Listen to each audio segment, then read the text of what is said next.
Nyctalope, voir au-delà du visible. La chaîne vous invite à explorer les zones grises, les énigmes de notre monde, avec curiosité et esprit critique. Fermez les yeux un instant. Imaginez que vous êtes à plus de 1500 km de la ville la plus proche. Autour de vous, rien. Pas de route, pas de lumière, pas de secours. Seulement la neige, le vent et l'obscurité. Nous sommes dans l'Oural soviétique, le 1er février 1959. 9 jeunes randonneurs expérimentés s'apprêtent à passer la nuit dans leur tente. Ils ne le savent pas, mais dans quelques heures, ils seront tous morts. Bienvenue sur Nyctalope. Ce soir, nous ouvrons l'un des dossiers les plus troublants du XXe siècle, le mystère du col Dyatlov. Avant de parler de mystère, parlons des victimes. Car, contrairement à ce que l'on imagine parfois, ces jeunes gens n'étaient ni imprudents, ni inexpérimentés. Le groupe était dirigé par Igor Dyatlov, un étudiant brillant et passionné de montagne.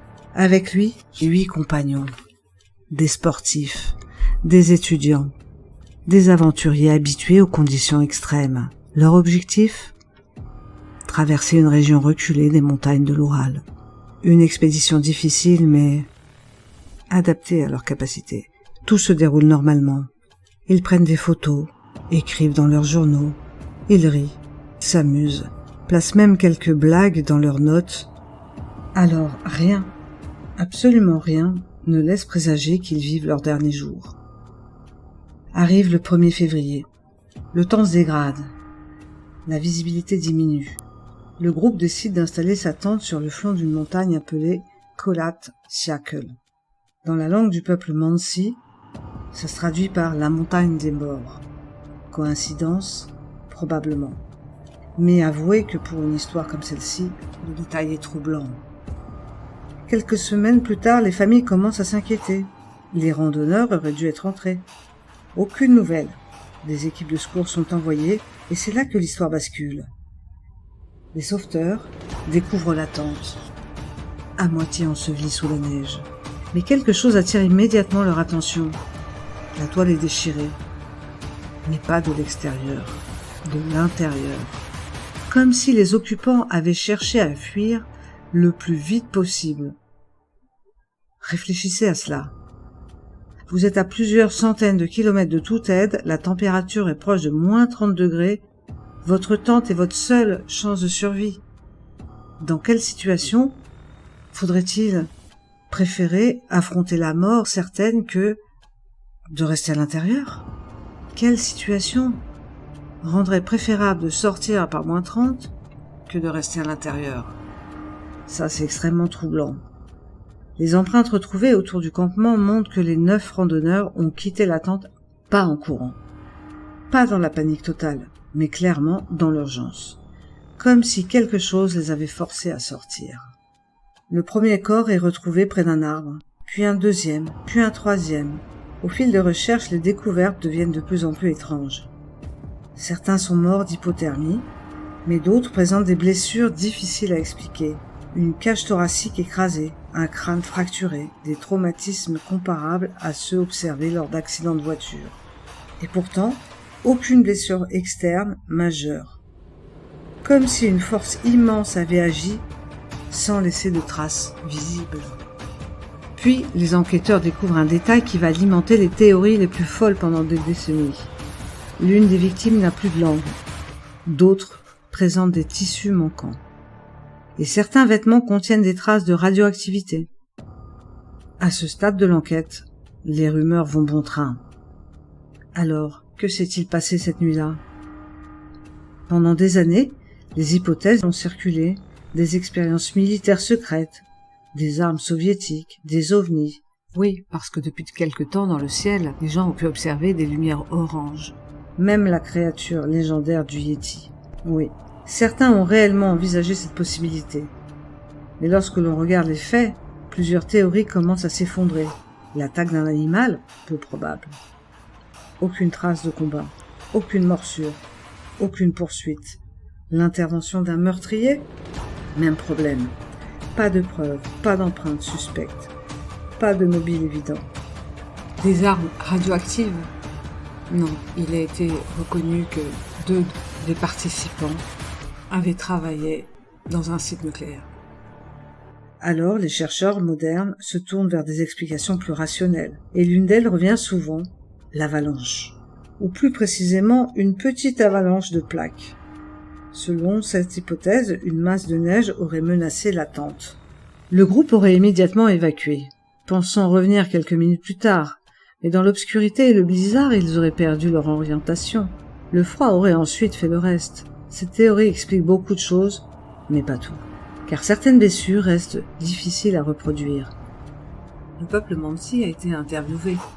Pourquoi cette montagne s'appelle-t-elle la montagne des morts? Certains d'entre eux qui ont été très étonnés de ce qui s'est passé ont dit que c'était pas une montagne maudite. Non. C'était juste une montagne où il n'y a pas grand-chose, pas de gibier, très peu de végétation, incultivable. C'est la raison qui a donné le nom à cette montagne. Il n'y a rien de plus.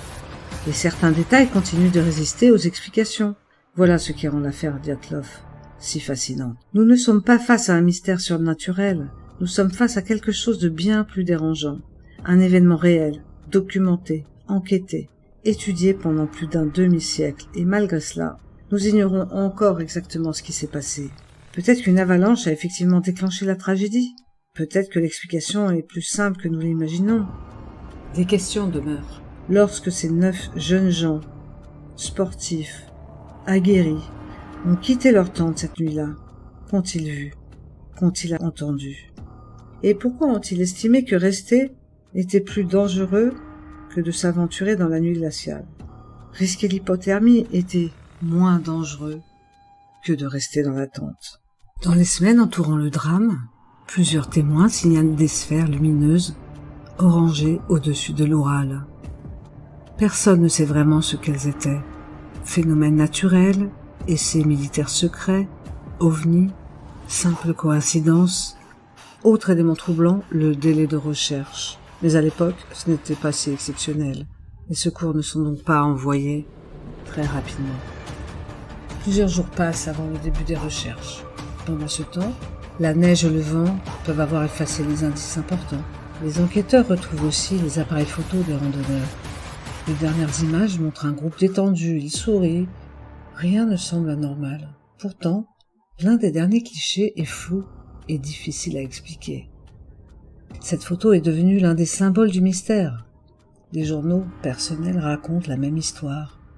Aucune peur, aucune menace, aucun signe de panique. Puis quelques heures plus tard, tout a basculé. C'est ce contraste qui fascine encore aujourd'hui. Des lumières inexpliquées, des photos énigmatiques. Selon moi, il y a une question qui n'a pas été posée. Au vu de la photo qui montre la tente, on se demande comment ils pouvaient tenir à 9 dans une tente aussi petite. Alors je sais pas, ils étaient peut-être spécialistes du Tetris ou de Lego, je sais pas trop. Mais ça pose question, est-ce qu'ils étaient vraiment 9 dans une si petite tente? Dans ce type d'expédition, est-il raisonnable de ne penser qu'à une seule tente? Il suffit que on perd le sac, il tombe dans un ravin et on n'a plus de tente. Cette idée me semble déraisonnable et ajoute au mystère.